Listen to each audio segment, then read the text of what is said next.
Her name was Meryl. She was a state preceptor, proficient in sorcery. She had devotedly assisted her lover in ascending to the throne. But in the end, she was brutally betrayed. Today was the day of the new emperor's ascension in the Holy Otto Empire. The palace was filled with song, dance, and nightly revelry. Guards escorting a girl into the grand hall shattered the lively atmosphere. This girl was none other than Meryl. Today was supposed to be the day she became empress. Who would have thought she would be shackled and made a prisoner? The guards shoved her forcefully to the ground, forcing her to kowtow to the new emperor. Meryl looked up, her pupils dilating in shock. The one who had arrested her was the Duke. The man before her showed not a trace of pity, but instead wore a mocking smile, with another beauty in his arms. Your Majesty, the state preceptor still calls you Duke. Isn't that an insult to you? Hearing the scheming girl's taunts, Meryl roared at her to shut up. But the scheming girl pretended to be deeply wronged and nestled into the man's embrace. The man then spoke up for her, blaming Meryl for becoming increasingly unreasonable. Meryl couldn't understand or accept it. She questioned Godwin why. The scheming girl, however, walked straight up to Meryl. Did you really think His Majesty would fall in love with you? Stop dreaming. If it weren't for your prophetic abilities, why would Brother Godwin have ever given you a second glance? And why would I have had to be so secretive, still unable to officially become the Empress? Meryl slapped her hand away. You're not worthy. She then threatened him with the numerous refugees on the banks of the Rhine and the rebellion of the faithful in the Diocese of Trier. If you deal with me now, aren't you afraid the empire will collapse? Unexpectedly, the scheming girl struck, slapping Meryl across the face. Do you think Brother Godwin can't manage without you? The knights of the Holy Otto Empire are valiant, and the people live in peace. This is all His Majesty's achievement. Who do you think you are, daring to boss him around in his presence? Meryl had never pried into the minds of those she trusted. But at this moment, she had no choice. She suddenly understood the reason and asked in bewilderment, I pour my heart and soul out for you. And in the end, this is how you repay me. With suspicion, Godwin walked down, wrapped his arm around the scheming girl, and said to Meryl, half the cabinet ministers are obedient to your every word. The Silver-Winged Knights were trained by you. Add to that your ability to pry into people's minds and deduce their fates. As long as you're alive, I cannot be at ease. The scheming girl seized the opportunity to pledge her loyalty. But our House of Lothair is different. We will forever be your loyal servants, carrying out your will without a second thought. Godwin then told Meryl to go to the forest without worry, as the Earthvein clan was already waiting for her below. Meryl never imagined that her own family and clan would be implicated. Her heart felt like it was being twisted by a knife. She was filled with hatred and self-blame. Guilt-ridden, the next day, Meryl was charged with the crimes of throwing the Holy Otto Empire into chaos and poisoning His Majesty Henry III, and was sentenced to be burned at the stake. At this moment, her face was haggard, but her eyes held a hint of determination. Godwin, I was blind to have misplaced my trust in you. Today, with my blood as the catalyst, seeing that something was wrong, Godwin, who was standing aside, hastily ordered his men, burn her quickly. Don't let her speak. A flash of light appeared above the execution platform. By the great name above, I offer my soul as a sacrifice. Grant me the power to defy heaven and change my fate. All that he possesses, that I will take away with my own hands. All that he desires, I will personally destroy. May he never find peace, life after life. The ritual was a success. Meryl traveled back to the past from the flames. She opened her eyes to find herself in a deep ravine. It was a place she seemed to have never been to before. Looking at the dark clothes and the hands that were much paler than before, none of it seemed to be her own. She suddenly realized this isn't me. Immediately, unfamiliar memories flooded her mind. Wig, come over to Big Brother. Tong Tong, get out. I'm not eating, Your Highness. What is this? Meryl first climbed out of the deep ravine. She found a stable foothold and began to ponder the strange memories. This isn't my memory. An emperor for a brother, surrounded by so many handsome men, and this spoiled, willful personality. Meryl touched the half-mask on her face. Oh no, could this be my arch-nemesis, the ghost Princess Hedwig? And the place she was in now was the Forest of Oblivion, the very place she had planned in her previous life to eliminate the ghost princess. In her past life, Meryl had led the Silver-Winged Knights to capture the ghost princess here. "Your Highness, it seems I've won in the end. Who has won and who has lost is not yet certain." The Ghost Princess fought back fiercely with black magic. Meryl had already foreseen the Ghost Princess's fate. Resistance is futile. You're destined to fall here. The Forest of Oblivion will be your grave. Is that so? I wonder if the State Preceptor has seen her own fate. Perhaps the State Preceptor will accompany me in death here today. Immediately, the Ghost Princess summoned thorny trees, restricting the movements of the Silver-Winged Knights. Meryl replied that her own fate had long been entrusted to the Holy Spirit, by the Holy Spirit above. As Meryl chanted, her raised staff emitted waves of light. The dazzling light instantly nullified the Ghost Princess's black magic. This light was the Ghost Princess's bane, and her magic was suppressed. The Silver-Winged Knights seized the opportunity and swarmed forward, swinging their long swords at the Ghost Princess. She subconsciously tried to dodge, but unexpectedly fell into a bottomless abyss. The Ghost Princess's fate should have ended there. Who knew that after falling off the cliff, Meryl's soul would travel into this body? Having become the Ghost Princess, Meryl finally climbed down from the mountainside cliff. I must leave this place as soon as possible. She heard the sound of footsteps, da-da-da, getting closer and closer. I didn't expect the Silver-Winged Knights to be so fast. Meryl found a corner and hid from the search party. Looking at the Forest of Oblivion before her, she thought that even though her soul had been revived, her destiny might not have changed. It would be best to avoid the Forest of Oblivion. Suddenly, a sharp pain shot through her chest. A voice spoke. "Where have you slipped off to, my dear princess?" Meryl wondered if this was a memory fragment or black magic. Suddenly, a bright light in the sky caught her attention. At the same time, she heard the footsteps of a group of people behind her and a strange voice. "You are indeed here, Your Highness." These were not the men she had arranged back then. Meryl asked warily, "Who are you? Why are you leading the Silver-Winged Knights?" "I'm very sorry. The Duke has ordered that you are not to return to the capital alive." The situation was not good. Meryl tried to use her holy magic, but there was no response. She realized that in this body of a dark magic user, she couldn't get a response from the Holy Spirit. At this point, the Silver-Winged Knights had surrounded her. Meryl tried to use black magic to fight back, but she had no memory of how to use it. Temporarily unable to use magic and facing so many people, Meryl's chances of winning were extremely low. The only way out was the 36 stratagem, to flee. She immediately turned and fled deep into the forest. The man leading the pursuit, however, was very composed and didn't rush to chase her. It turned out that a life-tracking curse had long been placed inside the Ghost Princess's body. As long as the Mother Bug existed, she could be found anywhere. Meryl ran for a while and noticed she wasn't being followed, sensing that something was wrong. Suddenly, the silhouette of a stranger flashed in her mind. Meryl wondered who it was. Immediately after, her chest began to hurt intensely. Meryl touched the spot over her heart. Could it be the life-tracking Mother Bug? At this moment, not far away, a handsome man was leisurely soaking in a hot spring. Hearing the commotion in the forest, he got dressed. With a whoosh, he leaped onto a tree to observe. He saw that Meryl had already set up a counter trap in the surroundings. She picked up a dagger and, without hesitation, cut open her own chest. The cursed bug let out a shriek as it was picked out. The handsome man saw everything and praised with great interest. What an interesting lady. At the same time, her pursuers caught up. Your Highness's courage is truly admirable, but that doesn't change anything. Meryl had already expected to be caught. With a sigh, the leader approached, triggering the magic formation Meryl had set up in advance. But it was easily blocked. The leader said contemptuously, "Such a crude trap is just a waste of time." Is that so? Meryl didn't seem afraid. She even looked a little confident, although she couldn't use most black magic. As she had witnessed the Ghost Princess's thorny trees. One by one, they burst out from the grassy ground. They entangled the limbs and torsos of all the men, immobilizing them. Then, Meryl cast another spell, silently chanting in her heart, "Father, please help me." The flat ground immediately split open into deep chasms, burying all the men. And this was the technique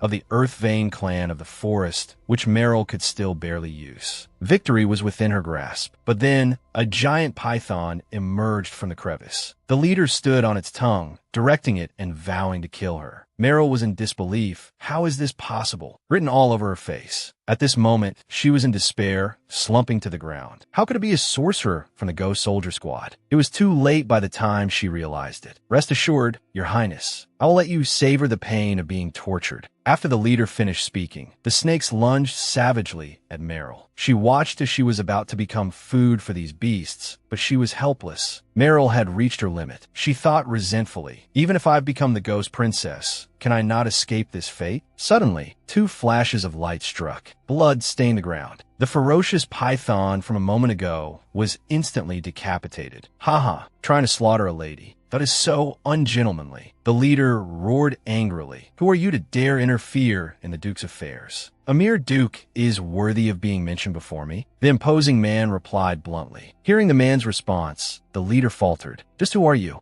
Montak Xian. With a wave of his longsword, Emo Xian appeared before the leader with the speed of lightning. The leader let out a tragic cry, then fell to his knees with a thud, silent forever. Emo Xian then ordered his subordinates to clean up the area, leaving no trace. He then picked up the unconscious Meryl. He ordered medicine and gauze to be sent to the room. A long time passed. Meryl woke up with a start. I'm not dead. Then she saw that her clothes and mask as the ghost princess were gone, but she was still in the forest of oblivion. Meryl pondered. In her past life, the ghost princess had indeed fallen in the forest of oblivion. But now, her wounds were still there. The pain was real. This was not a dream. She wondered if she had successfully changed her fate as the ghost princess and survived. But that didn't seem right. She hadn't left the forest of oblivion yet. The crisis wasn't over. But then, a laugh interrupted her thoughts. Who is it? You're quite interesting, looking so worried right after waking up. Emo Xian teased her, then took a deep breath and introduced himself like a gentleman. My name is Emo Xian. This is my villa. By the way, you were quite ruthless with that cut. It almost reached your heart, so you can't move around just yet. Meryl came to her senses and asked, did you treat my wound? Emo Xian was a bit flustered by the question, his eyes darting away.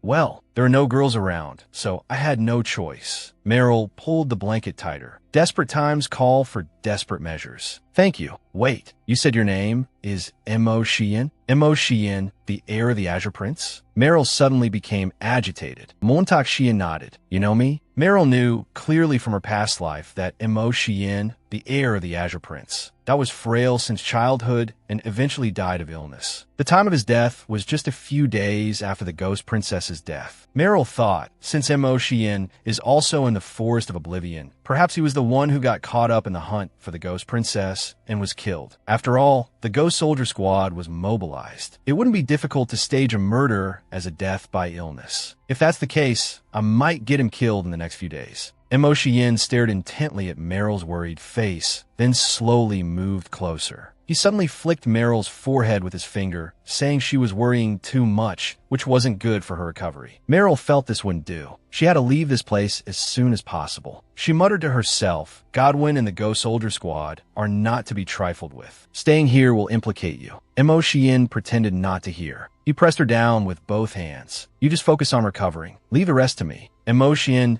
settled Meryl in bed, telling her to rest well. Then he stood aside and asked for her name. Meryl was a bit dazed and awkward. She had transmigrated into the ghost princess's body and was no longer Meryl. So she stammered, my name is Hedwig. Hedwig, a good name. After saying this, Emo Xian told her to rest well and then went out. As soon as he stepped out, the steward reported to him, young master, 2 waves of knights have already come searching for the fugitive. Although I sent them away using the name of the prince's villa, they certainly won't give up easily. Emo Xian's face was expressionless, his body gradually being invaded by ice. But he said calmly, they've tested the waters. Next, they'll make their move. The steward was worried about his young master's body, which probably couldn't handle another fight. But Emo Xian waved his hand dismissively. It's fine. Their brazenness is a challenge to the dignity of the entire Azure Prince's estate. He then had the steward help him to the hot spring to melt the ice on his body first. Meanwhile, Meryl secretly slipped out. She was still determined to leave this place as soon as possible. She was almost discovered in the hallway. Luckily, she hid in time. After the patrol left, Meryl breathed a sigh of relief. She soon ran to the main gate and gently pushed it open. Seeing the picturesque and beautiful villa, Meryl couldn't help but feel impressed. As expected of the prince's heir, to be able to build such an exquisite villa in the middle of nowhere. Truly lavish. She admired the scenery as she walked. Suddenly, a hand grabbed her ankle and pulled her into the water. Meryl panicked, about to scream ghost. But the hot spring water wasn't deep at all. She steadied herself. She opened her eyes and saw Imo Shien soaking in the hot spring. Before she could react, Imo Shien pulled her head into his embrace. He said in a doting tone, "I told you to rest well, but you just won't listen, will you? Let go." Meryl, embarrassed, tried to struggle free. Imo Shien said in a commanding tone, "Don't move. There are people here." Meryl became alert, glancing sideways behind her. Imo Shien coughed twice towards the bamboo forest. "How long are you all planning to watch?" Immediately, as if on command, the villa's servants lit all the torches. The Silver-Winged Knights, hiding in the bamboo forest, all revealed themselves. "Please forgive us, Your Highness. We are also under orders and had no choice but to resort to this." Imo Shien, holding the beauty in his arms, said mockingly, "Is your duty to hide on the wall and spy on me in my beauty bathing?" One of the knights, not giving up, whispered the woman in his arms might be. The captain of the Silver-Winged Knights shouted loudly at him to shut up, intentionally letting Imo Shien hear. Imo Shien wasn't flustered at all. "What? You want to soak in the hot spring with my woman too?" At these words, the terrified Silver-Winged Knights immediately apologized and promised to leave at once. "Forget it. You've been wandering outside my gate for 2 days. If I don't let you search, it will seem like I'm lawless. Firstly, this gives you knights something to report. Secondly, it helps me get rid of the suspicion. So, I'll have the steward lead you to search the entire villa. But I warn you, if you still pester me after the search, don't blame me for being impolite. Thank you for your understanding, Your Highness." After expressing his thanks, the captain of the Silver-Winged Knights followed the steward to search the villa. Hearing the footsteps fade into the distance, Meryl dared to lift her head and ask, "Are they gone?"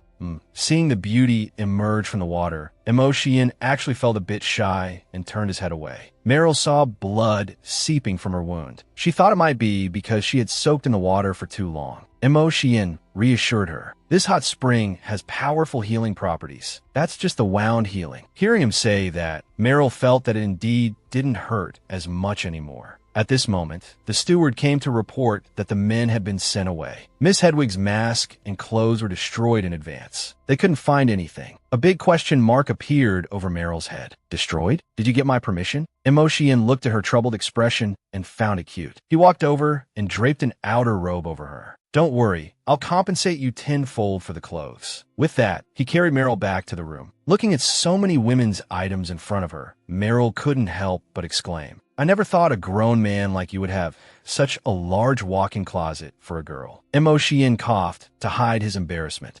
These were all left by my mother. Pick a suitable outfit to wear." Looking at these clothes, Imo Shien also remembered his mother.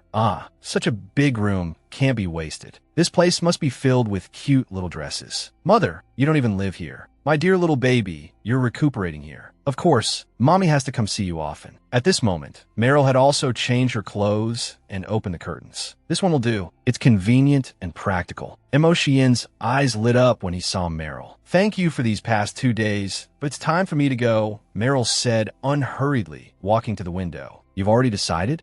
Hearing such a firm answer, Imo Shien subconsciously wanted to ask her to stay. "I'm afraid you'll have to stay for another 2 days. Because the knights found nothing here, they will definitely intensify their search of the forest. It's too dangerous to go out now. Besides, your wound hasn't healed yet." Meryl didn't answer his question directly. Instead, she looked into the distance and said, "Look, that is your fate star." "Fate star?" Imo Shien was a little confused. "Your fate star is large, but dim, which means you have a noble status, but an uncertain destiny." "An uncertain destiny?"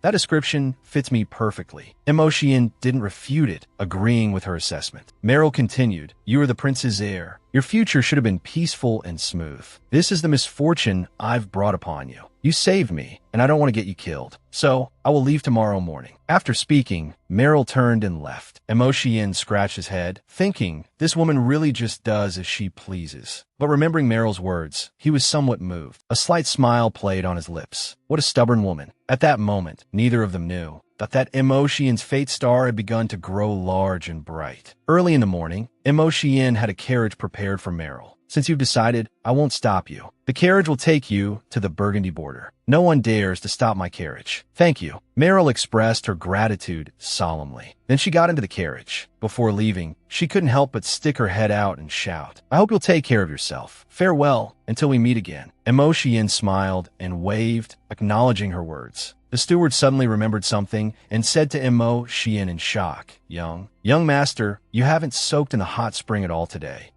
Imoshien looked at his own hands, also puzzled. Could it be? You're healed? No, I still can't feel any temperature. But Imoshien's body was indeed not freezing over at this moment. He suddenly recalled soaking in the hot spring with Meryl yesterday. Could it be because of her? Interesting. He then ordered the steward to inform his father that he would be returning to the imperial capital in a few days. At the same time, Meryl, who had become the ghost princess, that had also embarked on the arduous path back to the treacherous political arena of the imperial capital, the Holy Otto Empire. It was a federal empire where church and state were one, formed by the union of 7 major provinces surrounding the central capital. They were the Duchy of Bavaria, Brandenburg, the Archdiocese of Cologne, the Duchy of Bohemia, the Archdiocese of Mainz, and the Diocese of Trier. The heads of these provinces were the pinnacle of power in the empire, the members of the imperial council, and the electors of the emperor. Currently, there were 6 princes with the power to elect the emperor of the Holy Otto Empire. The Azure Prince was Imoshien's father, the Duke of Bach, the Marquis of Lothair, the Archbishop of Mainz, the Archbishop of Cologne,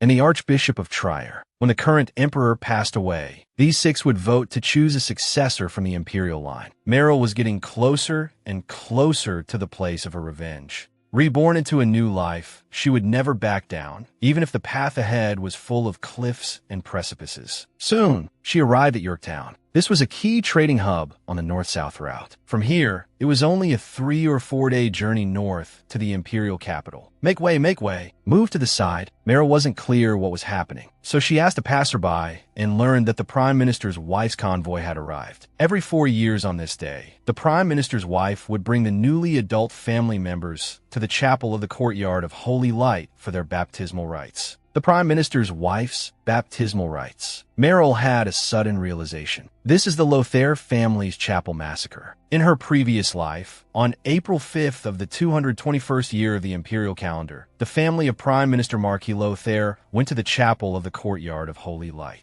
for a 3-day baptismal rite. However, in that same year, the monastery was attacked by a group of bandits. The Lothair family's legitimate heiress, 2nd Miss, and 6th Miss were all abducted. In the end, the legitimate heiress was killed, the 2nd Miss was violated, and the 6th Miss was never heard from again. If not for that, how would it have been Lilith's turn, an illegitimate 4th Miss, to rise to power? The mere thought of that bitch Lilith sent hatred surging through Meryl anew. She swore a silent oath that in this life, I will not let you have your way again. At that moment, the Prime Minister's wife's carriage pulled away from the crowd. Lilith was putting on a very obedient act, sitting inside. Lilith was sitting obediently beside the Lothair family's eldest miss, Cece. Seeing the Holy Light Monastery's chapel, Cece eagerly got out of the carriage, unable to help but exclaim that it was just like a castle. Lilith solicitously stepped forward to support her. Sister, be careful. Watch your step. An illegitimate daughter is just so lowly. The 2nd Miss, Vivian, couldn't stand it and berated her to her face. You're only fit to be a servant. The 3rd Miss, Mia, however, said pretentiously, we have to stay in a place like this for 3 days? I hate it. Lilith feigned being wrong. Eldest Miss is so good to me. I'm willing to serve her. The eldest Miss, Cece, was a very upright and kind person. Seeing Lilith's humble appearance, she immediately stood up for her. Lilith is our sister too. You're not allowed to be so rude. Oh, eldest Miss is so magnanimous. But you'd better be careful. Who knows? Maybe she inherited her mother's bad genes and will plot against you too. Vivian, watch your words. Hearing their argument, the Prime Minister's wife walked over and ordered them to be quiet. You are all ladies of the Lothair family, candidates to be the mistress of the Rhine Imperial Palace. Do not forget your status. And, standing behind the madam, was the Lothair family's 6th Miss, Hannah. Hearing their mother's reprimand, the sisters didn't dare say another word. Even though the 2nd Miss was resentful, she didn't dare defy her mother. Entering the main hall, the bishop greeted them warmly. "Welcome, esteemed ladies. The guest rooms have been prepared. The sister nuns will lead you there. Please follow me, my respected madam." At this time, Meryl had already disguised herself as a nun. She decided to investigate the truth behind the chapel bloodbath. Cece, seeing that Meryl was beautiful, took the initiative to ask for her name. "Ige, my respected young miss. Ah, you have the same name as the Ghost Princess. What a lovely name. I am Cece Lefebvre." Cece, without a hint of cunning, enthusiastically introduced herself. Such a pure and kind person would later suffer such a terrible fate. Meryl couldn't help but feel a pang of pity. Arriving at the guest rooms, the Prime Minister's wife was settled in first. The sixth miss wished to stay in the room next to her mother, but Lilith intimately linked arms with Cece. "Sister, let's stay downstairs. I'll stay next to you, and we can look after each other." The third miss came over, also fighting to stay next to Cece. A bunch of followers. The second miss, her jealousy flaring, could only vent her dissatisfaction with words. The third miss turned around, looking ready for a fight, but was stopped by Cece's reprimand. "Have you all forgotten what Mother just instructed?" Hearing the word mother, both were intimidated, but they didn't forget to throw harsh words at each other under their breath. Meryl watched, feeling that the relationship between these sisters was not simple. So, while Cece was praying alone, she asked why they were like this with each other. "We are not biological sisters," Cece explained patiently. "The second miss and third miss are the daughters of my third and fourth uncles. The sixth miss is from a distant uncle's family. However, the sixth miss's mother and my mother are biological sisters, so Mother pays special attention to her. As for Lilith, she's quite pitiful. She came from the countryside. It's said she's father's illegitimate daughter with a village girl, so everyone ostracizes her. Pitiful is just a pretense." Meryl subconsciously showed her disgust. Then she continued to ask, "Why do they all call the Madam Mother?" Cece went on to explain, "Unlike other noble families, the Lothair family originated as servants to the royal family. For generations, our purpose has been to serve the royal family. Therefore, all the girls from the branch families of the Lothair clan are adopted by the main house from a young age. They are raised to become more outstanding ladies to serve the royal family in the palace in the future. The most outstanding among us will become His Majesty's wife. Then others might become ladies-in-waiting, head chefs, or housekeepers." At this moment, Meryl finally understood. No wonder the atmosphere was so tense the moment they entered. It's practically like raising goo. The conflicts of interest among the young misses are so complex. It seems the chapel bloodbath might not be as simple as the rumors suggest. Bandits kidnapped the legitimate heiress, but didn't touch the third and fourth misses next door, instead also taking the second miss who lived far away. The third miss and Lilith definitely can't be dissociated from this incident. To welcome the Prime Minister's wife, the Bishop of the Holy Light Monastery's chapel held a grand banquet. Cece saw how elegantly Meryl ate and couldn't help but praise, "Wow, Sister Ige, you're just like a lady from a noble family." Meryl was embarrassed. "Just a coincidence. But you definitely can't be the Ghost Princess. You're so elegant and beautiful. How could you be that old witch?" Cece, who was initially a bit suspicious, now dismissed the thought. She said it without any reservation. "Haha, an old witch." Meryl felt a little bitter inside. Cece continued, "She's infamous, cold-blooded, cruel, greedy, and lecherous. She must have become old and ugly from practicing black magic, so she has to hide her face behind an iron mask." Meryl touched her own face. "I'm not that ugly, am I?" Cece suddenly started crying pitifully, saying she hated the Ghost Princess the most. "My brother was taken by her to be her live-in prince consort. I haven't seen him for a full 5 years. My brother used to be the nicest to me." As she spoke, Cece began to sob. Meryl comforted her, "Don't worry, your brother will definitely come back." Suddenly, the second miss came over with a wine bottle, saying she wanted to have a drink with Cece. Cece agreed, her voice a little choked up. Meryl was about to help pour the wine, but the second miss refused her. "No need to trouble you. I'll do it." She had always looked down on the eldest miss, so why the sudden attentiveness today? Meryl felt something was amiss. She saw the second miss pour the wine elegantly, and the hidden mechanism in her ring dripped along with it. None of this escaped Meryl's eyes. "So that's what you're waiting for." Meryl glanced at the wine bottle on the table, gently moved her arm, and, trying her best to make it look unintentional, knocked over the bottle. "Oh my, I'm so sorry." The second miss immediately became harsh, cursing under her breath. Meryl apologized while cleaning the table, and then, with the quickest, most unnoticeable speed, she swapped the 2 wine glasses. The second miss grumbled and told her to hurry up and leave after cleaning. Then she picked up the wine glass on the table, her expression changing in a flash. Very sincerely, she said, "Eldest miss, I have offended you much in the past. I sincerely apologize to you and hope to receive your forgiveness. I promise there will be no more unpleasantness in the future. It's all right, don't worry about it." Cece was simple-hearted and would never imagine she was being drugged. The second miss saw Cece down the wine in one gulp, and her face instantly turned grim. This medicine should dissolve and take effect instantly. Strange. "My dear eldest miss, just you wait." Not 2 seconds later, the second miss felt strange. Why was she suddenly so hot? Her eyes were blurry too. Her vision gradually blurred. "So hot. Do you think I'm beautiful?" The second miss seemed to have become a different person. Then she hugged Cece, begging, "Help me take this off. It's so hot." Cece was shocked. "Are you drunk already?" The second miss, getting no response, started taking off her own clothes. Cece was flustered, telling her not to do that and to mind her etiquette. Suddenly, she felt a shadow behind her. It was the Prime Minister's wife, who had come over with a dark expression. Cece quickly asked Meryl to take the second miss back to her room first. Then she curtsied elegantly. "Mother, we'll take our leave now." Meryl dragged the dazed and lustful second miss, passed by the second miss's room without entering, and went straight to the eldest Miss Cece's room. Cece was a little confused.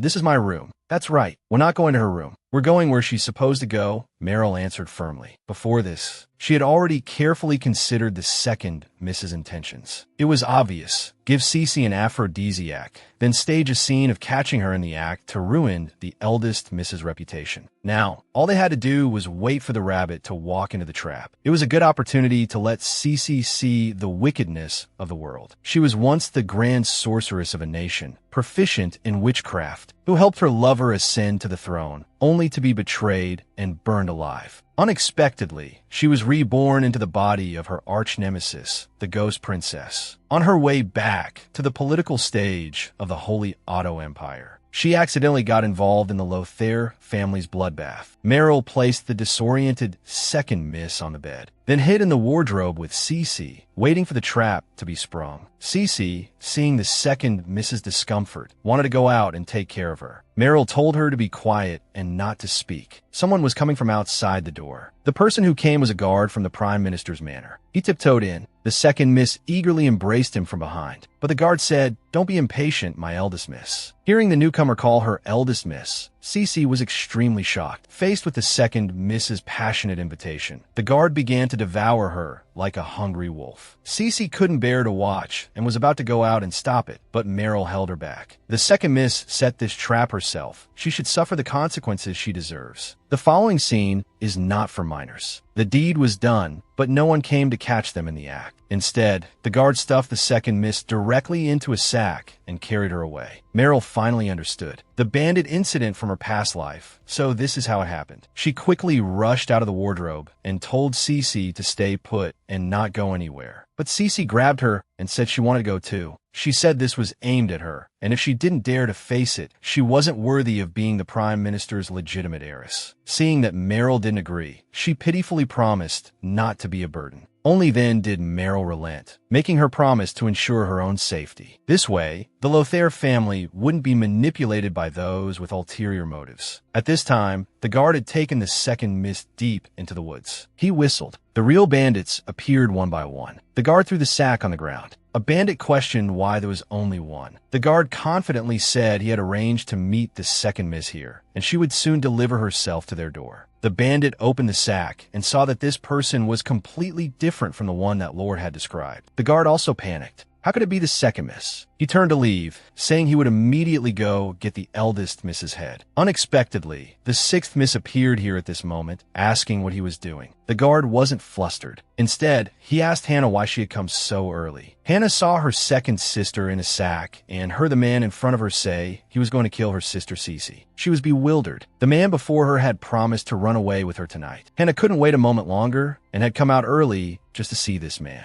But why? Hearing this, the guard seemed to feel no guilt. He He even said that eloping always comes with a price, and told Hannah to trust that he would handle it. At this moment, Hannah was blinded by love and actually listened obediently. Scumbag, Cece could no longer hold back. She came out from behind a tree, telling Hannah to come to her side and not be deceived by the scumbag's sweet talk. Meryl regretted it. She really shouldn't have been soft-hearted and brought her along. The guard was shocked. Why was the eldest miss here? Cece reached out her hand again, telling Hannah to come to her side and not be deceived by the scumbag. But Hannah started to cry, saying she never wanted to go back to the Prime Minister's manor again. She said she was just an ordinary girl, not naturally beautiful like Cece, not as smart as her second sister, and didn't have the skills of her third and fourth sisters. She was destined not to become her. Thinking of her aunt, Hannah cried even more sadly. She knew her aunt was very tired, but she could never live up to her aunt's expectations in this lifetime. She didn't want to enter the palace at all. Her aunt was pushing her to the point where she could barely breathe.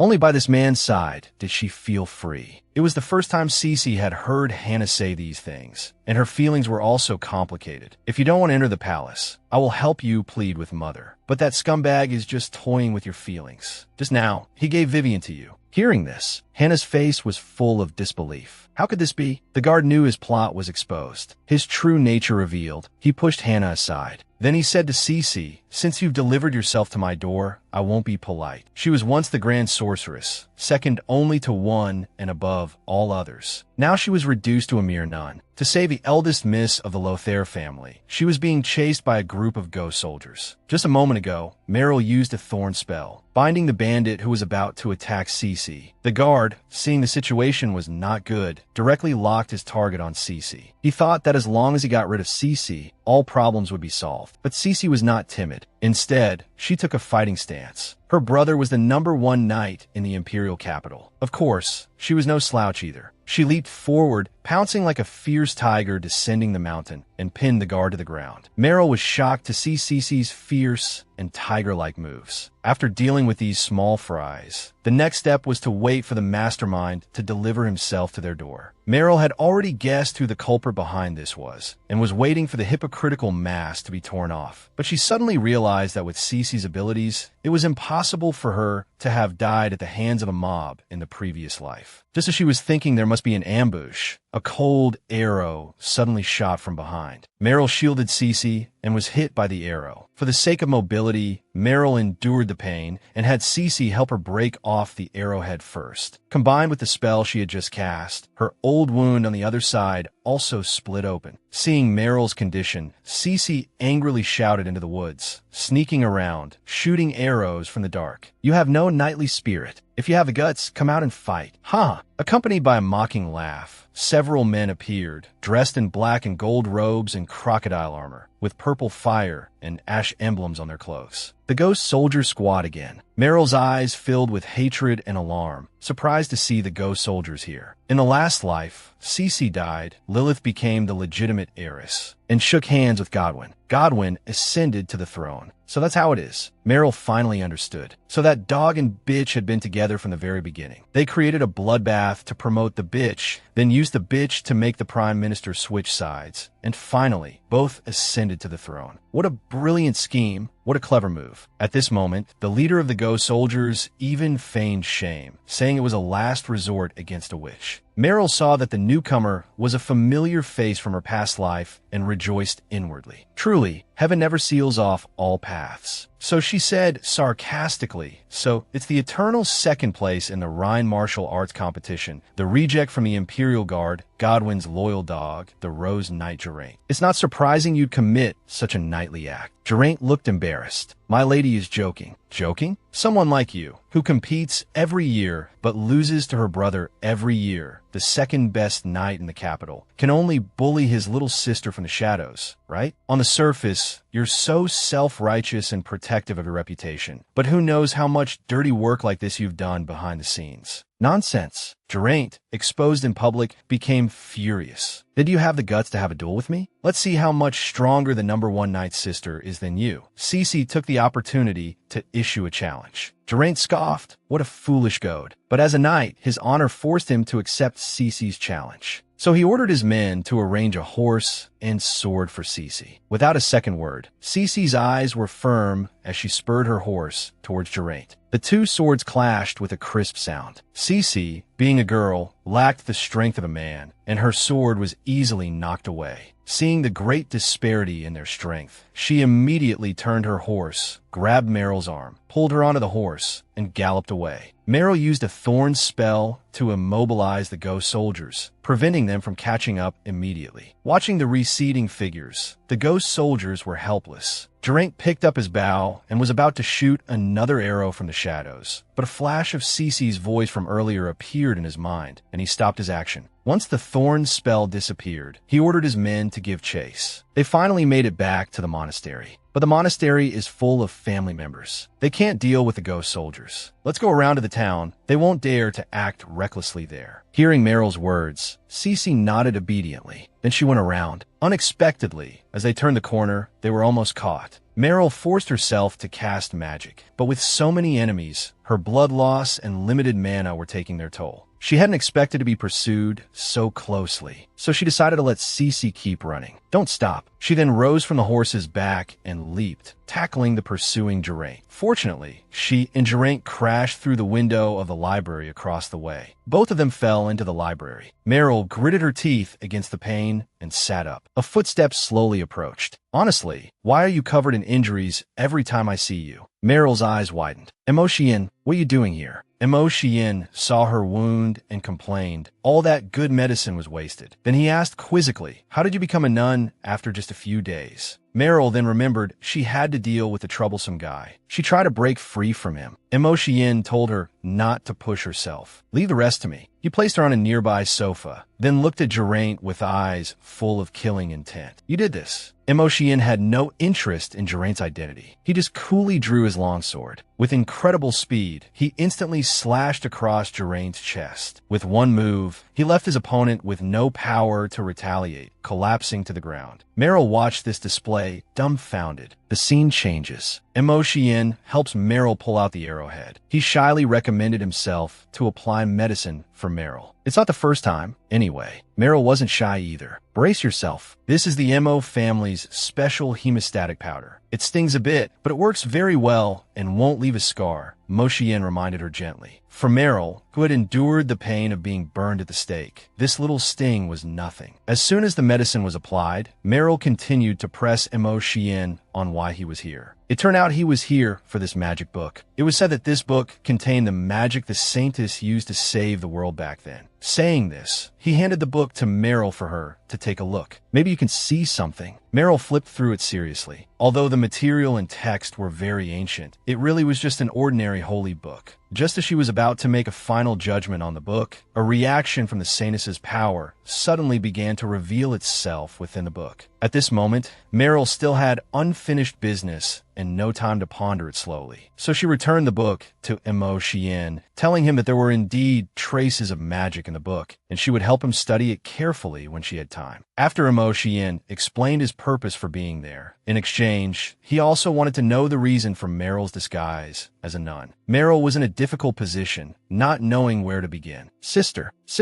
I've come to save you. At this moment, Cece suddenly burst through the door, holding a long sword. It's for her. Seeing Cece, Meryl found her starting point. Cece quickly ran to Meryl's side, then looked at Emotion. Is this my brother-in-law? Meryl told her not to talk nonsense. Now that the crisis is resolved, the good show is about to begin. So Meryl took Cece and headed back the way they came. On the other side, inside the church, the third miss, Mia, stood in the lively crowd with a worried expression. She seemed to be pondering something very serious. It turned out that Lilith had just told her that when she passed by the second miss's room, she had unintentionally overheard the second miss and a guard plotting to drug and rape the eldest Mississippi. She hadn't believed it at first, but Lilith said very sincerely that she had heard it with her own ears. The second miss was doing this to seize the position of the legitimate heiress. Only then did Mia believe her and wanted to quickly warn the eldest miss. But she was stopped by Lilith. Lilith persuaded Mia that this was a perfect opportunity to rise. She flattered Mia, saying that in terms of both character and ability,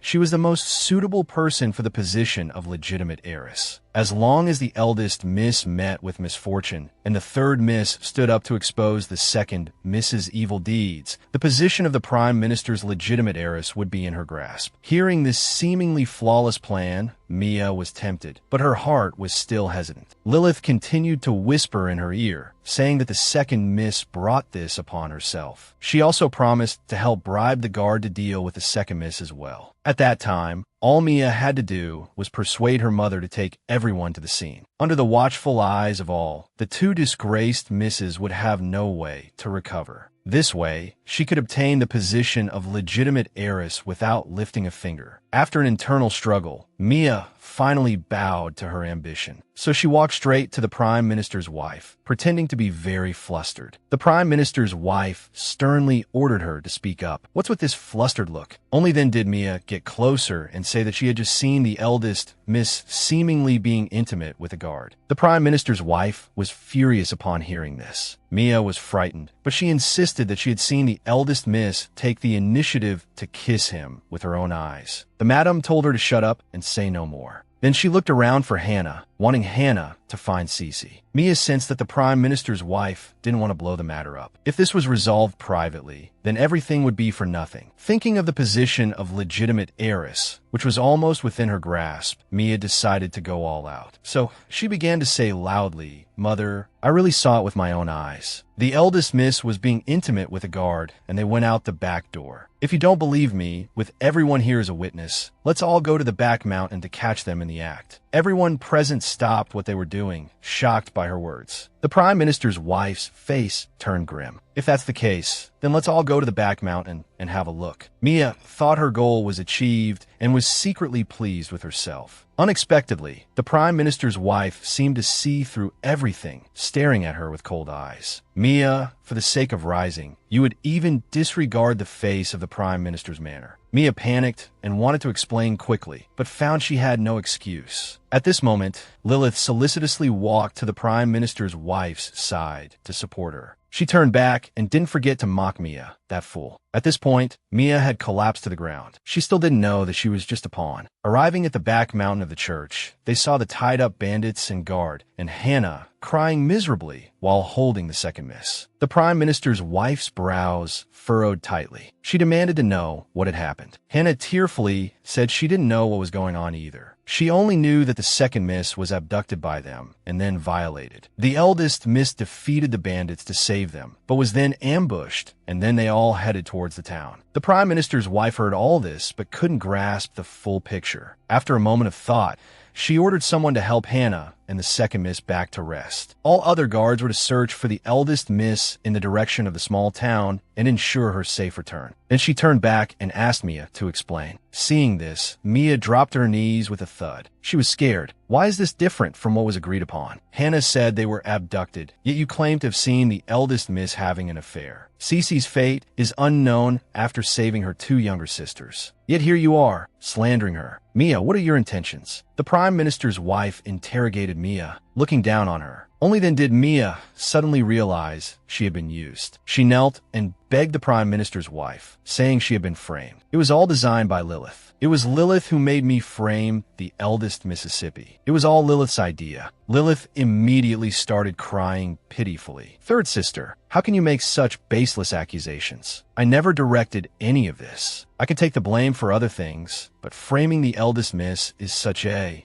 great crime. I would never dare take the blame for you." The Prime Minister's wife was already very displeased with Mia's behavior, which disregarded the reputation of the Prime Minister's residence. At this moment, she certainly wouldn't believe her words. So, she decided to have Mia locked in the water prison to reflect on the grounds of plotting against her elder sister and gravely injuring her younger sister. As Mia was dragged away by the guards, she resentfully cursed Lilith. Coincidentally, Meryl rushed back and saw this scene. It seems she had missed a good show. What a pity. She still couldn't completely ruin Lilith. Meryl was a little unhappy that she couldn't see Lilith utterly unable to recover. Imotian carefully helped her off the horse. The Prime Minister's wife saw Imotian's unfamiliar face and asked who he was. Mo Xian was very gentlemanly. He introduced himself and said he had done her a favor by bringing the eldest miss back safely. When the Prime Minister's wife learned that the heir of the Azure Prince had lent a helping hand, she was very grateful. At this moment, Cece, having survived a near-death experience, saw her mother and rushed into her arms. Although the Prime Minister's wife said that Cece didn't look like a noble lady at all, the worry on her face was unconcealable. Then she ordered the servants to take good care of the eldest Mississippi. Immediately after,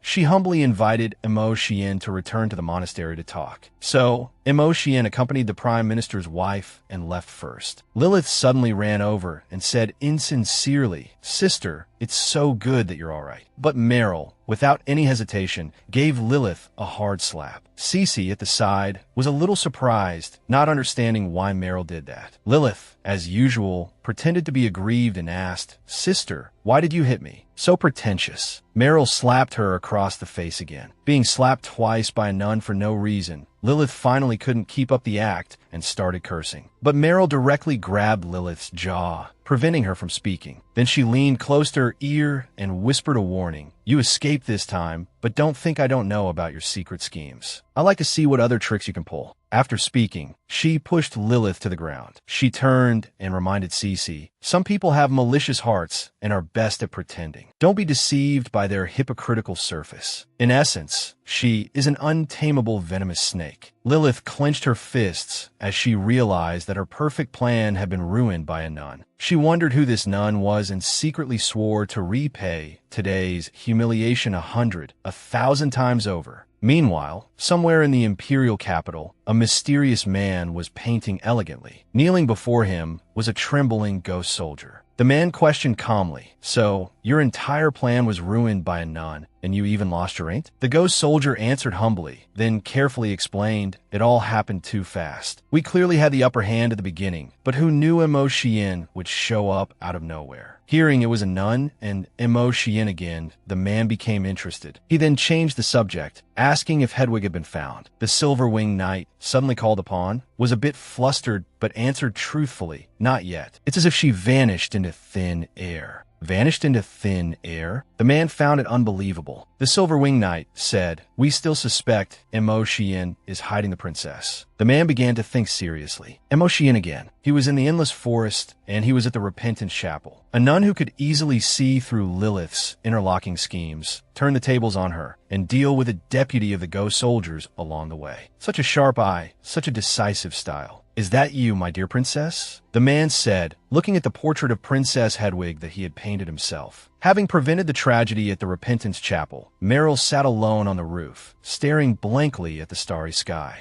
Mo Xian also jumped onto the roof and asked her what she was doing there. It turned out the view was good, giving him an excuse to show his concern. Mo Xian asked her what she saw. Meryl pointed to Mo Xian's star of destiny and said, "Your star is clear and bright. As expected, without me holding you back, your future has suddenly become bright. No, you are the one who brought light to me," Mo Xian said suddenly with great solemnity. "Back then, you said my fate was bitter. It's actually because my days were numbered." Meryl had a sudden realization. Could the rumors that the heir of the Azure Prince has a strange illness be true? To be precise, I was corroded by black magic. When I was very young, I was cursed by a witch. Since then, I haven't been able to leave the hot springs of the Endless Forest. If I don't soak in the hot spring every 4 hours, my whole body will freeze over. The cold is bone-chilling. The witch cursed me to suffer until I froze to death on my 18th birthday. And on my 18th birthday, Meryl's appearance saved me. Meryl was in disbelief. "How could I have been the one to save you?"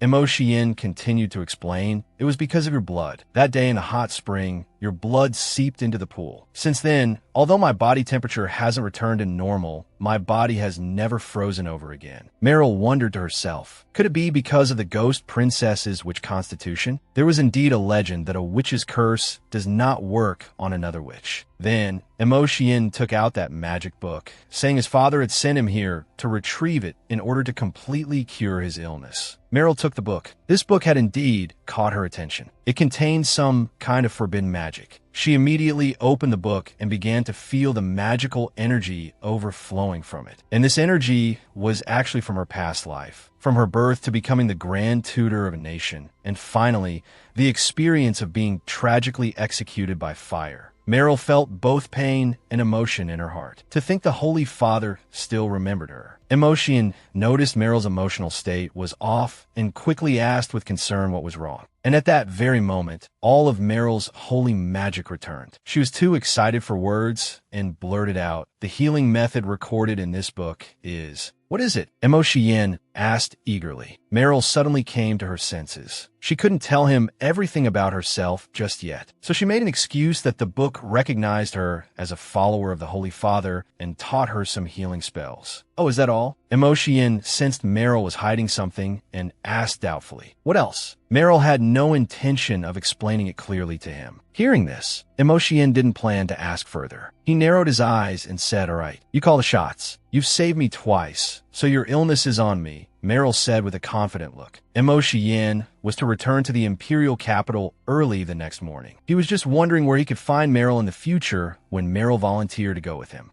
"Can't bear to part with me?" Emotion never missed an opportunity to tease. Meryl was a little shy at the question and said, "You're overthinking it. I also need to go to the imperial capital for my own business. It's just convenient to take your carriage." Emotion sighed and said, "Better not. Look at you covered in injuries. You're in no condition to travel. The Lothair family's baptism ceremony is in a day. They will also go to the imperial capital afterwards. Besides, their womenfolk can take care of you." Emotion suggested that Meryl follow the prime minister's convoy to the imperial capital, as it would be less tiring. They then agreed to meet in the imperial capital. "All right, then we'll see each other in the imperial capital." After being dressed up by Cece, Meryl traveled with the prime minister's residence's convoy to the imperial capital. The convoy moved slowly through the jungle. The foundation Lilith had worked so hard to build was completely destroyed, and she gritted her teeth in anger. Now she had to travel with the nun to the imperial capital. She was determined not to let Meryl off easily. At this time, Cece was looking at Meryl with adoration. "Sister Ige, you're so smart. You defused such a huge, interlocking scheme so effortlessly." Meryl said humbly, "These are just the usual tricks of noble ladies, not worth mentioning at all." Cece instantly turned into a little fangirl, declaring that from now on, Sister Ige was the person she admired most, even a tiny bit more than her brother. Suddenly, a wheel hit a rock. Cece almost fell out of the carriage, but was steadied by Meryl in time. She then quickly asked the guard in front, "What happened?" It turned out a river had burst its banks and washed out the road. They had to take a detour, so they detoured through a remote, desolate village, looking for a place to rest. Cece found the place too gloomy, and it made her a little scared. Meryl heard passers-by coughing constantly and also felt something was strange. The prime minister's wife got out of the carriage and coughed a few times as well. Cece worriedly went to ask her mother what was wrong. The prime minister's wife simply said she was tired from the journey and would be fine after a night's rest. Cece was still worried, so she let Hannah rest and personally escorted her mother back to her room. Standing in the backyard of their lodging, Meryl reached out her hand to feel the air. She sensed that there was indeed something bad in the air. "Sister Nun, I think there's a misunderstanding between us." Suddenly, Lilith's voice interrupted her thoughts. Meryl glanced at her disdainfully. Lilith suddenly grabbed Meryl's arm, begging to sit down and have a proper chat. The sight of her disgusted Meryl, who struggled hard to break free. Suddenly, she felt the strength in Lilith's hands increasing. Meryl shouted in shock and anger, "What are you trying to do?" Unexpectedly, Lilith pushed Meryl directly into the water. Meryl couldn't swim. The moment she fell in, she realized the situation was very bad. What was worse, Lilith reached out and choked her by the neck, looking as if she wouldn't stop until Meryl was dead. With her neck being choked, Meryl couldn't even make a sound to chant a spell. In the urgent situation, she had a flash of inspiration and pulled off her metal hairpin. She fiercely slashed Lilith's arm, finally able to gasp for air. Then she used all her strength to shout for help. Cece happened to be strolling by the bank. Recognizing it as Sister Ige's voice, she quickly jumped into the water and grabbed Meryl's hand. Then she dragged her towards the shore. Finally, she was saved. More and more people gathered to watch. Cece nervously asked her what had happened. But Lilith, playing the victim, complained aggrievedly, "Sister Nun, I have no grudge against you. Why did you push me into the water and then stab me?" Meryl couldn't stand her pretentious, hypocritical act and cursed at her. But Lilith pretended to be scared and weak, hiding behind Hannah and saying, Don't hit me." The onlookers began to gossip, all pointing their fingers at Meryl, calling her barbaric and vicious. Hannah also looked at Meryl with suspicion. "You also think I pushed her?" Meryl asked, looking at Hannah's expression. Cece said, "Rationally impossible. Sister Ige can't even swim. Why would she risk her own life?" Lilith continued to play the victim. "If you say so, then it is. I am of low status and dare not argue with you."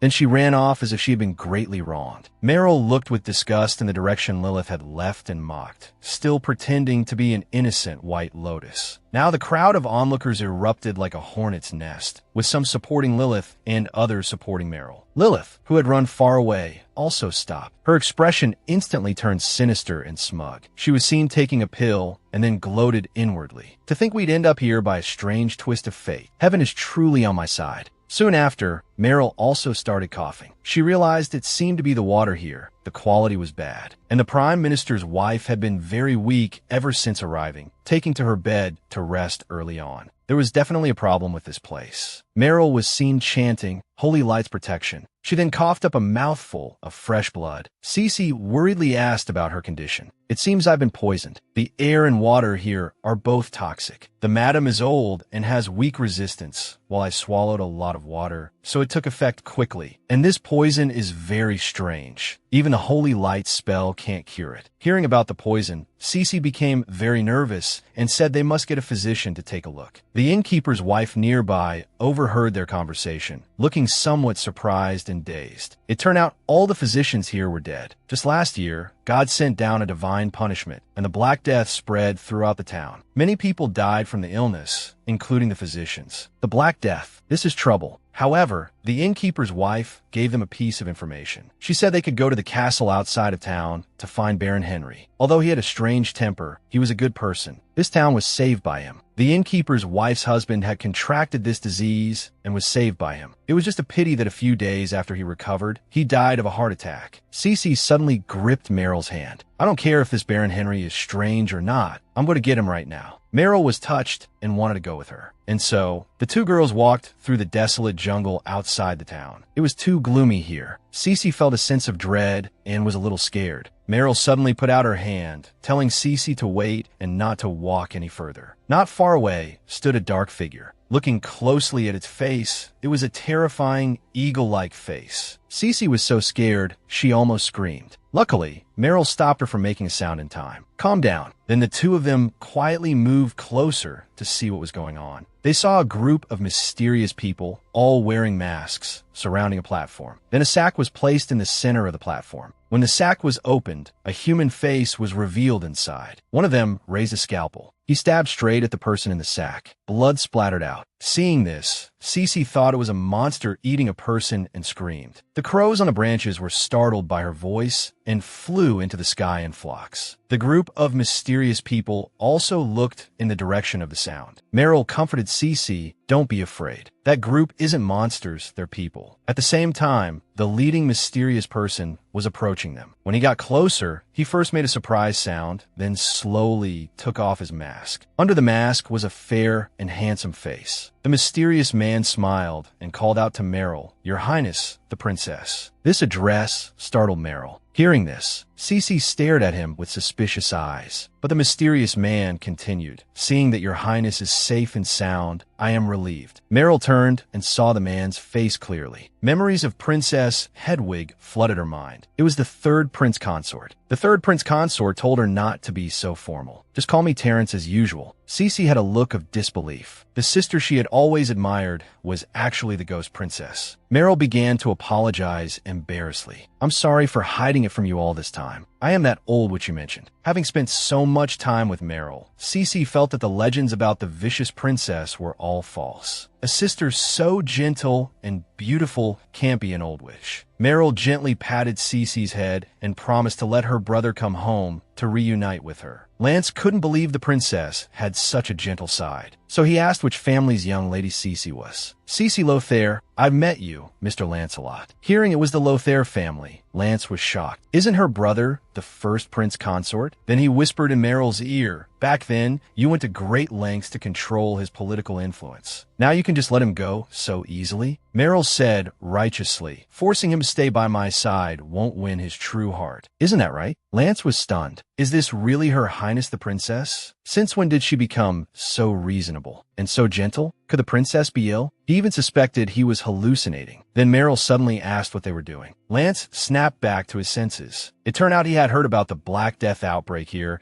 and had contacted several renowned physicians, hoping to do something. Meryl nodded in approval and asked about the results of their investigation. No leads. The epidemic here is different from other places. Normally, late spring and early summer are when rats are active. After spreading throughout the summer, the epidemic should break out between August and October and then subside slightly in the winter. But this place is completely different. The Black Death actually broke out in full force in the winter. There's no period of relief throughout the year. Moreover, Black Death patients usually have severely eroded lungs, but we've dissected a few patients' bodies, and their damage is more concentrated on the heart. The common people are suffering from this disease, but as a physician, I, Lance, am helpless. He blamed himself. Cece asked him why he didn't go find Baron Henry. Meryl saw that Lance was a bit confused and explained, we've also been infected with a strange illness. Madame Lothair is already bedridden. It was the innkeeper who recommended we find Baron Henry, saying he has a good cure. Upon hearing that the princess was also infected, Lance nervously grabbed Meryl's hand and said, quick, let me see. But Meryl pulled her hand right back. Lance was a little embarrassed and said, that was presumptuous of me. He then took out a stethoscope. Your Highness, please turn around. Let me listen to your heartbeat and lungs for any abnormal sounds. After all, the Black Death is not to be taken lightly. Meryl obediently did as she was told. As Lance was listening, his thoughts lingered on the scene just now when the princess hastily pulled her hand back. He realized Her Highness was indeed very different now. In the past, even if the princess wasn't sick, she would use the excuse of having a fever to act coquettishly with him, asking him to hurry up and treat her. And she would find all sorts of ways to be intimate with him and possess him. He had clearly been very resistant to this behavior before, but today he felt a little disappointed instead. Meryl saw that Lance was taking a long time to finish listening, so she asked, is it serious? Only then did Lance listen carefully and reply, there are no abnormal sounds in your heart or lungs. Then he was suddenly shocked. The heartbeat of the life-chasing goo is gone. Meryl didn't expect him to know about the life chaser, so she said nonchalantly, I dug that thing out. Lance's face instantly paled in shock. You actually dug out the life chaser? Is that thing special? Seeing the princess before him answer so calmly, Lance let out a long sigh. If you weren't standing right in front of me, alive and well, I would really suspect you were an imposter princess. The life-chasing goo. You planted it yourself in pursuit of Vixie. Back then, I strongly advised you to remove it, and you flew into a rage and threw me in jail. Vixie. The name was both strange and familiar to Meryl, but she couldn't remember this person at all. Lance was incredulous. The princess actually forgot Vixie? He anxiously asked the princess what had happened during the time she was missing. Meryl was still trying hard to remember this person. She said with a pained expression that she had lost her memory after being schemed against by Godwin. As she was trying hard to recall who Vixie was, some images suddenly flashed through her mind. Do I look beautiful like this? Your Highness is beautiful no matter what. Vixie, I want to marry you. I can peacefully part with all the prince consorts, stay away from court politics, and focus on being your virtuous. That wife. Your Highness has fought so hard until now to assist in state affairs and uphold the nation's prestige. How can you give it up so lightly? Meryl suddenly came back to her senses, but she had already lost count of how many times she had remembered him. It seemed the ghost princess was deeply obsessed with this Vixie. But Vixie ultimately betrayed her, telling the ghost soldiers about the life-chasing goo. What a scumbag. Hedwig, I will avenge you. Meryl made the decision for both of them.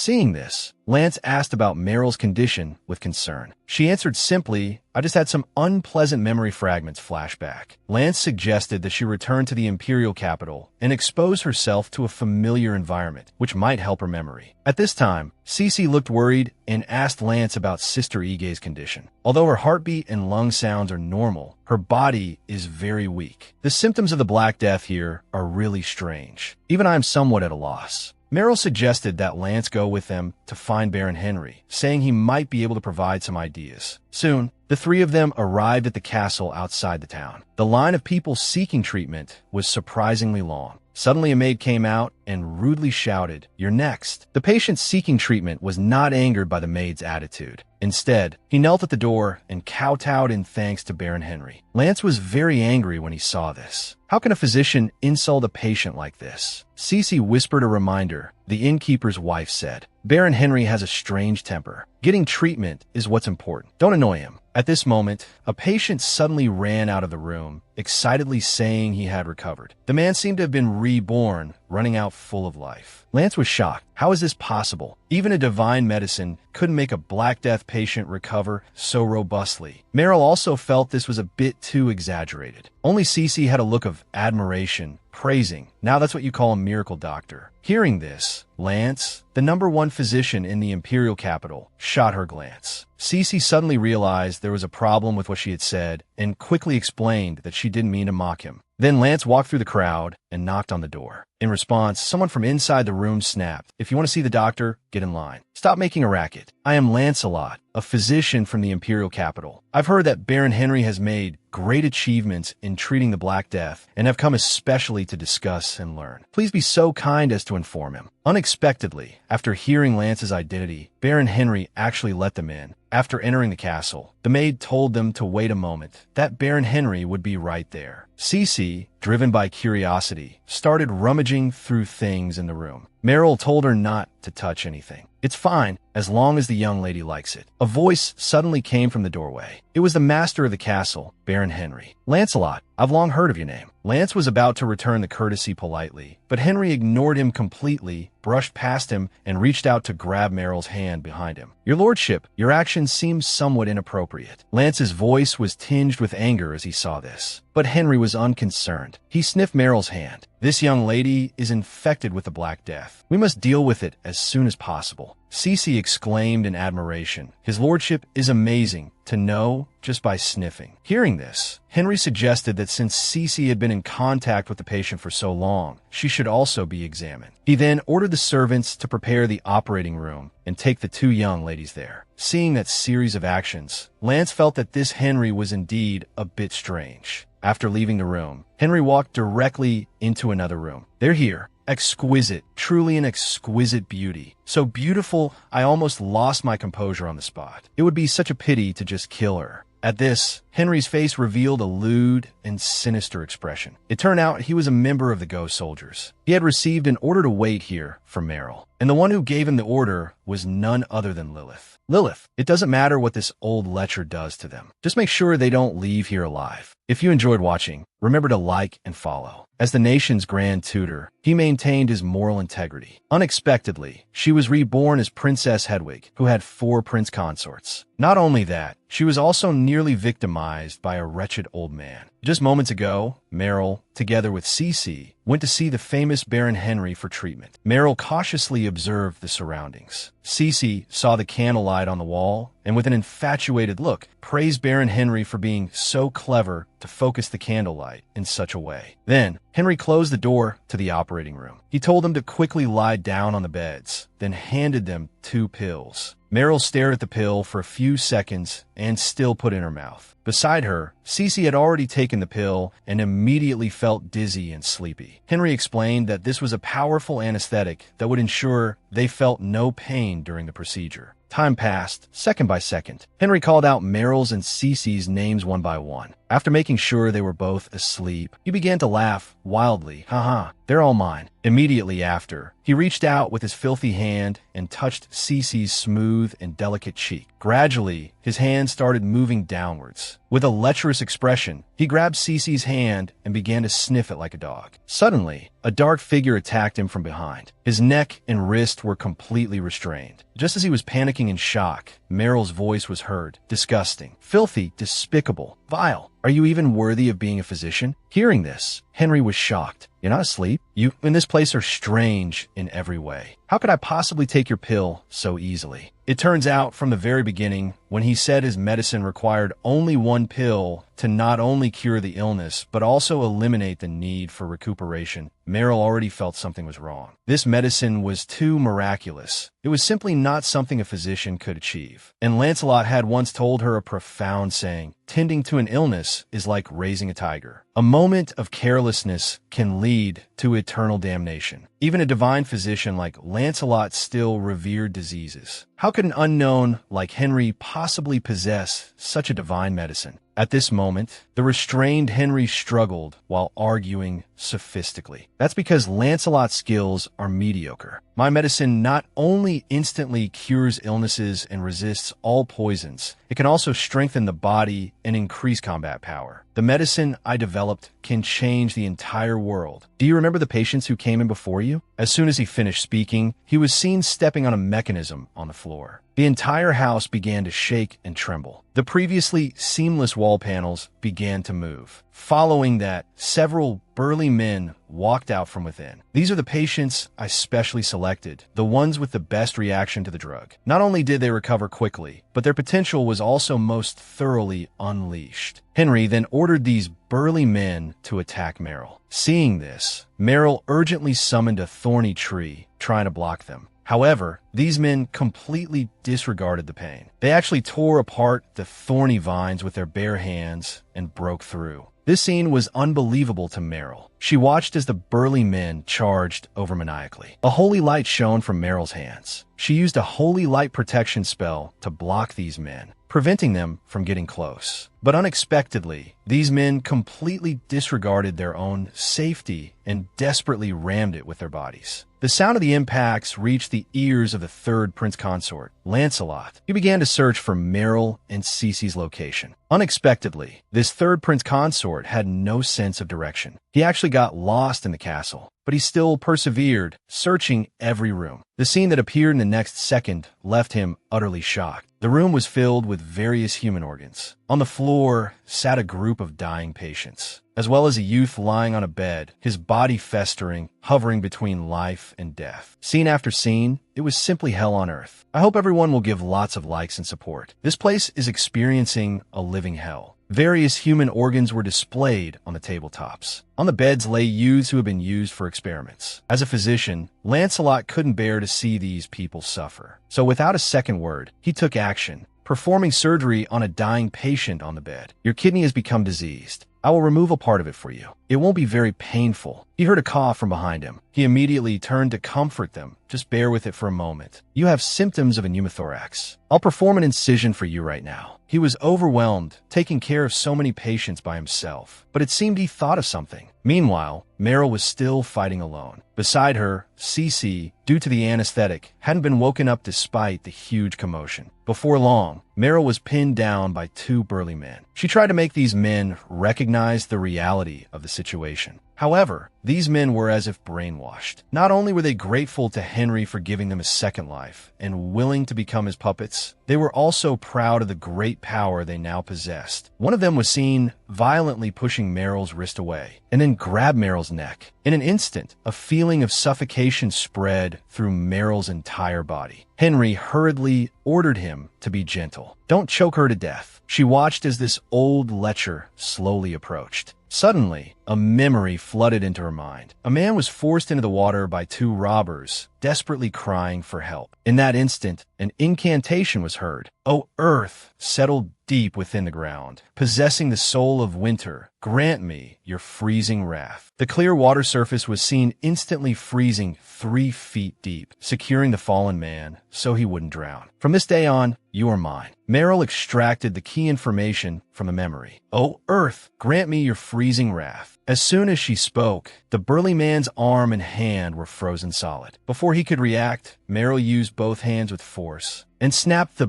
burly man's hand clean off. She was finally saved. She gasped for air, thinking about the memory that had just appeared. Could it be that the threat of death caused this body to recall black magic? However, this power terrified the old lecher. Seeing things were not going well, he quickly picked up Cece and ran outside, and ordered the burly men to capture Meryl alive at all costs. Meryl waved her hand casually, condensing an ice spike, which flew towards the old lecher's back. But it was knocked down by one of the burly men. Immediately after, the burly men all stood in front of Henry, covering his escape. Meryl was surprised and furious. Why are you abetting a villain and helping a scoundrel like Henry? Baron Henry is the only hope for saving this town. I can't let you deal with him. If that's the case, Meryl would no longer hold back. She immediately used magic, summoning a cold, sharp sword. With a swing of the long sword, an intimidating iceberg rose towards the burly men. They showed no intention of retreating. Instead, they launched a fierce counterattack against Meryl. Although she had magic on her side, Meryl did not have the upper hand. Just as both sides were evenly matched and the battle was at a stalemate, the door to the room was pushed open. "I know how to cure this town." It was Lancelot, the one with no sense of direction. Hearing his words, the atmosphere at the scene suddenly fell silent. However, upon seeing the scene in the room, Lancelot was completely bewildered.